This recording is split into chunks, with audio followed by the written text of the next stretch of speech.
네, 안녕하세요. 안녕하세요. 예, 반갑습니다. 선생님. 네. 그 원장님이시죠? 다들 원장님이시니까. 네, 제가 그냥 편하게 선생님이라고 부를게요. 네네네. 저희는 서로 다 저희도 이제 선생님이라고 불러서 본인 소개부터 좀 해주시죠.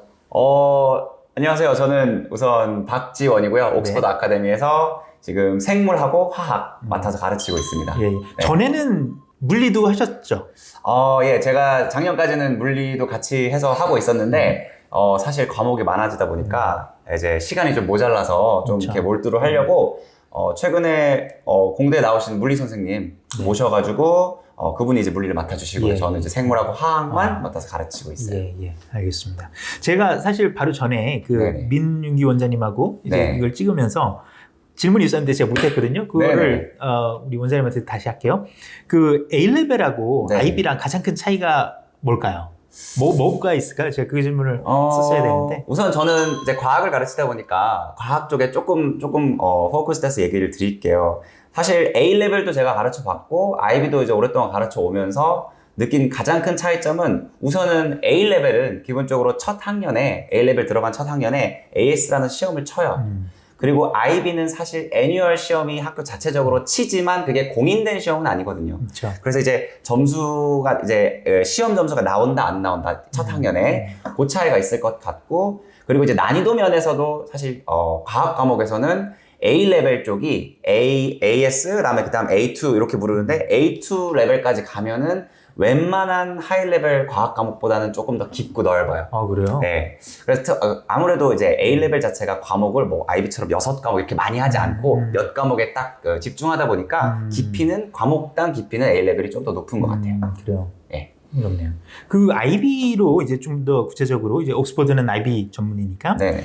한다면 그 IB 같은 경우에 결국에는 가장 고민을 하는 게 이제 뭐 몇 가지 있겠지만 SL로 가느냐 HL로 가느냐, 그리고 뭐 IB에서도 그 디플로마를 해야 되느냐 아니면 그냥 서티피켓으로 해야 되느냐 이런 질문들이 많이 나오잖아요. 뭐 많이 받아보셨을 텐데. 그렇죠. 그러면 이제 먼저 디플로마를 꼭 해야 되는지 아니면은 뭐 서티피켓 해도 되는지 뭐 이런 것부터 조금 경험도 있으시니까. 뭐 사실은 대학교 입장에서 대학교를 가는 데 있어서 뭐 디플로마가 얼마만큼 유리하고 서티피켓은 얼마만큼 불이익이고 이게 막 그 아웃라인이 돼 있는 건 아니에요. 그렇죠. 그런데 이제 기본적으로 디플로마를 하게 되면은 거기서 필수적으로 따라 붙는 요소들이 사실 이 IB 주최 측에서 되게 밀고 있는 부분들이거든요. 예를 들면 TOK라던가 PE라던가 그런 부분들을 IB에서 굉장히 강조를 하고 있고, 그것 때문에 그분들은 그 커리큘럼을 만든 거라서 그거를 안 하고 그냥 IB 학교를 나온다는 사실은 좀 메리트가 많이 떨어지는 게 사실이에요. 그래서 저도 아이들한테 조언을 해줄 때 제가 가르치는 대부분의 아이들은 DP까지 디플로마 과정까지 다 마치고 DP를 이수에 가는데 대부분은 저는 하는 걸 권장드리는 지금 상황입니다. 뭐 당연히 유리할 것 같아요. 제가 봐도. 그렇죠. 뭐 저희는 사실 블루키는 IB가 없지만 저희도 질문을 많이 받고 하다 보니까 학생들도, 심지어는 IB를 하는 학생들도 많이 가르쳤어요. 제 분야에서. 근데 그 실제로 디플로마 하는 아이들이 뭐 제가 보기에는 몰등이 차이는 나는 것 같아요. 근데 그렇죠. 이제 그러면은 E라든지 TOK로 이제 Theory of Knowledge 같은 걸 들어갔을 때 그 어느 정도까지, 보통 우리 어머님들께서 뭐 이 방송을 보시는 분들은 IB 학교를 지금 학생이 다니고 있는 학생이 이제 부모님이시거나 아니면은 보낼 부모님도 계시니까 어느 정도 깊이 있게 들어가야 우리가 보통 일반적으로 뭐 그 분야에서 뭐 TOK를 하는데 어려움이 없다 이런 걸 어느 정도로 우리가 비유해서 말씀드릴 수 있을까요? 현실적으로 TOK는 지금 아니면 EE도 EE도 마찬가지고 학교에서 충분한 서포트를 해주는 학교가 지금 현재 대한민국 안에는 없어요. 예를 들면은 좀 슬픈 얘기지만 과목별로 되게 잘 가르치는 선생님도 계시고 되게 좀 그 모티베이션을 되게 세게 주시는 분들도 계신데, E나 어떤 TOK 이런 건 손이 너무 많이 가기 때문에 학교 선생님 입장에서 그거를 제대로 준비를 이렇게 확실하게 도와주거나 가이드라인을 잡아주는 선생님이나 학교는 제가 많이 보지 못했고요. 그래서 TOK 같은 게 결국에는 어떤 그 과목이 중요한 게 아니고, 나 요 과목에서 TOK를 한다 이게 중요한 게 아니고, TOK는 한마디로 생각하는 방식이고 생각하는 능력이거든요. 그래서 생각하는 어떤 그런 사고력이 되게 좋은 친구들, 논리 정연하게 자기의 어떤 생각을 글로써 이렇게 만들 수 있는 친구들이 어느 과목에서 TOK를 쓰더라도 강한 모습을 보여줍니다. 그래서 네, 말씀하세요. 말씀하세요. 그래서 이제 TOK 같은 경우는 준비하고 싶으시다면 사실은 어떤 과목을 본격적으로 시작할 때가 타이밍이 아니고 그 이전에 이 아이의 글쓰기나 어떤 사고력 그런 능력 증진을 갈고 닦는 그 어린 나이 시즌부터 시작이 된다고 보시면 돼요. 예. 가령 몇 학년 정도부터 하는 걸까요? 제가 생각할 땐 영어를 아이들이 이제 처음 접하고 영어 글쓰기를 처음 접하는 나이.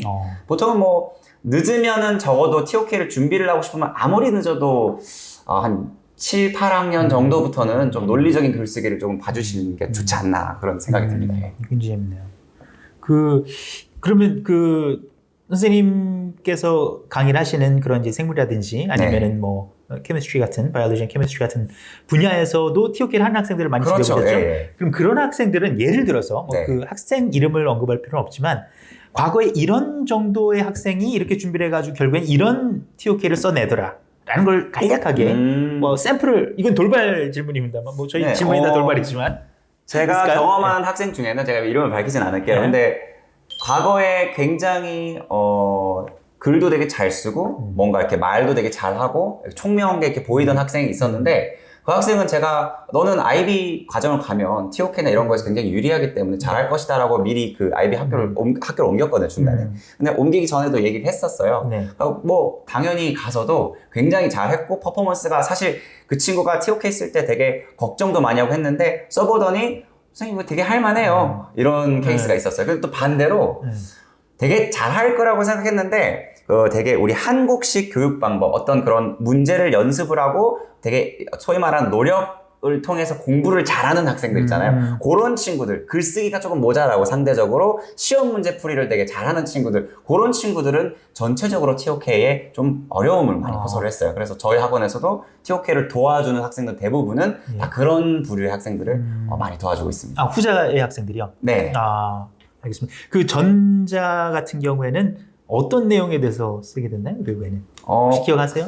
사실 되게 주제는 많은데 인상 깊게 남았던 주제는 뭐 저는 이제 생물 쪽에서 IB 바이올로지 커리큘럼 자체가 이볼루션 그 진화론에 생각보다 힘을 많이 주고 있지는 않기 때문에 아이들이 여기에서 깊이 있게 배우고 나서 이 TOK를 여기에 대해 쓴다기보다는 대충 겉핥기로 배우고 여기에 대해서 심오한 어떤 철학적인 글을 써야 되는 경우가 되게 많아요. 그래서 이제 뭐 진화론이 뭐 사실이라면 뭐 예를 들면 뭐 종교와는 어떻게 그걸 할 수 있을까 그런 질문들이 되게 많았고요. 그 다음에 논리적으로 뭐 진화를 뒷받침하는 어떤 그런 근거들을 들면서 그럼 우리가 어떤 과학적인 theory가 있는데 그거를 우리가 과연 그게 true라고 얘기를 할 수 있을까? 에비던스가 이만큼 있다 그래서 우리가 과연 그걸 진실이라고 얘기할 수 있을까? 요런 되게 이 질문만 들어도 좀 난해한 그런 질문들이 되게 좀 기억에 남네요. 어우, 굉장히 재밌네요. 박지원 선생님께서 지금 여기 옥스퍼드에서 강의하신 지는 얼마나 되셨죠? 저는 이 학원이 설립될 때부터 예. 그럼 재작년부터 그렇죠. 조인하셔가지고 하셨네요. 예. 지금 그러면은 한국 학생들이 예를 들어가지고 옥스퍼드에 온다. 네네. 뭐 이 근처에서 학교를 다니든 아니면 뭐 한국에 있는 다른 IB 학교를 다녀서 온라인으로 수강을 하던 그럴 경우에는 보통 우리가 어느 정도 한국 과정에서 준비가 되면 보통 IB에서 크게 어려움이 없는지 그리고 좀 더 나아가서는 ACL 레벨까지 가지고 하이어 레벨까지 가지고 할 수 있는지 그걸 어떻게 좀 비교해서 말씀해 주실 수 있을까요?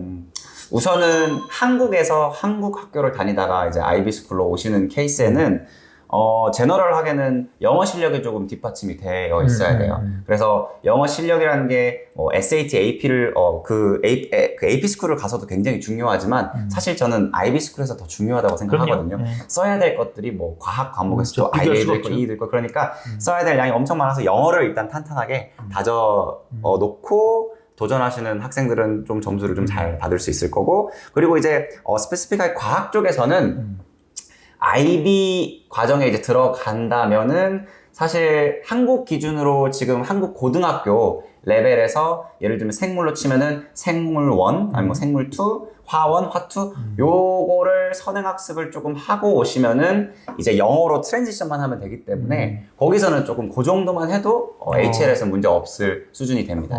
근데 보통 이제 생 1, 2, 뭐 화 1, 2를 하면은 보통 학년이 굉장히 높은 고등학교에서 그렇죠. 나간 네, 그러니까 네. 그 말은 이제 그 내용을 미리 선행을 해가지고 뭐 중학교 때라도 네네. 다 끝내면 된다는 얘기. 왜냐면은 지금 이 우리 대상의 옥스퍼드의 대상의 학생들은 보통 한국에서 중학교 과정을 하다가 올 거 아니에요, 그렇죠? 그런 친구들도 있고 예. 뭐 또 다른 국제학교 다니다 온 친구들도 예, 있고. 예. 예. 알겠습니다. 예, 재밌네요. 그러면 그 과학을 하면 네. 예를 들어서 하이어 레벨을 네. 뭐 당연히 하이어 레벨을 많이 주로 하실 테니까 그러면은 그 하면은 이제 대학교 지나가는 데 있어서 네네. 영국계라든지 뭐 이런 국제 대학을 지나가는 데 있어서 유리한 점이 어떤 유리한 점이 있고 또 뭐 전공 같은 면에서 어떤 어드밴티지가 있는지 말씀 좀 해주시죠. 과학은 우선 사실 IB 코스를 듣게 되면은 이공계 쪽으로 전공을 희망하는 학생들은 대부분 두 부류로 갈려요. 그래서 바이오랑 캠을 같이 하던가 아니면 피직스랑 캠을 같이 하던가 이렇게 해서 공대 쪽으로 갈 학생들은 피캠을 많이 하고 거기다 이제 수학 붙여서 저희가 그걸 줄여서 피캠매라고 불러요. 그래서 이제 피직스, 케미, 매스 이렇게 가고 의대나 아니면 바이오케미 쪽으로 갈 친구들은 바이오케미, 매스 이렇게 해서 바캠매라고 그러거든요. 그래서 저희 학생들은 이공계 쪽 갈 학생들은 바캠매와 피캠매로 나뉘는데 사실 AP로 그 과학을 하고 싶은 친구들도 AP를 거의 대부분 과학 과목은 많이 치기도 하잖아요. 그렇죠, 이제 맞아요. 선택권이 주어지는 건데 사실 IB는 물론 거기도 선택을 할 수 있지만 대부분 학생들이 거의 99% 그렇게 나뉘기 때문에 조금 더 이쪽을 가든 저쪽을 가든 케미는 무조건 듣는 과목이 되어버리기 때문에 대학교 가서 케미스트리 베이스가 되게 중요한 전공을 갔을 때 조금 1학년, 2학년 초반에 되게 좀 강점을 가질 수 있지 않나. GPA 관리를 하는데, 학점 관리를 하는데. 그리고 이제 알겠습니다. 대학교 입학하는 측면에서는 사실은 A레벨을 하든 AP를 하든 IB를 하든 이공계 애들은 선택하는 과목이 정해져 있기 때문에 그렇죠. IB를 해서 이런 것들이 특별히 더 좋다, 특별히 더 안 좋다 이런 것들보다는 오히려 내가 여기서 만점을 받을 수 있느냐 없느냐 그게 더 중요할 것 같아요. 그래서 GPA 관리를 잘할 수 있으면 더 좋을 수도 있고 조금 내가 힘들어서 시스템적으로 IB 시스템이 나한테 안 맞는다 그러면은 좀 더 안 좋을 수도 있고 그렇게 생각하시면 더 좋을 것 같아요. 알겠습니다. 자, 지금 제가 마지막으로 그럼 이 질문을 하나 드릴게요. 지금 이제 여름이 이제 좀만 있으면 오니까 네네. 이제 뭐 6월 중순이면은 서울에 오셔가지고 이제 강의를 하신다고 네네. 하시잖아요.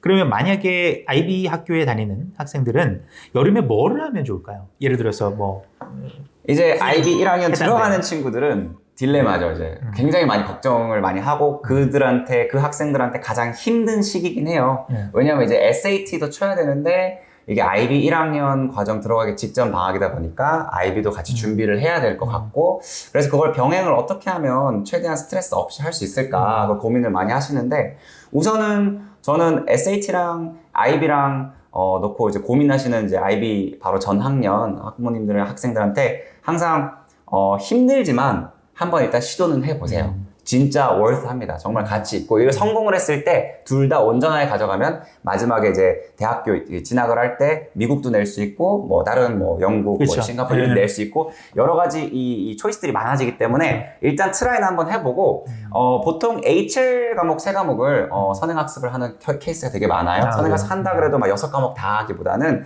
너무 부담이 되니까 그래서 SAT를 병행하면서 역량이 된다면 HL 3과목을 다 선행을 하되 만약에 조금 힘에 붙인다 듣다 보면 좀 힘에 붙일 수도 있거든요. 그럼 하다 보면 힘들다 그러면은 한 과목 정도는 그냥 학기 이제 시작하면 그때부터 열심히 해야겠다. 그래서 한두 과목 정도는 같이 가는 걸 저는 강력 추천드리고요. 네.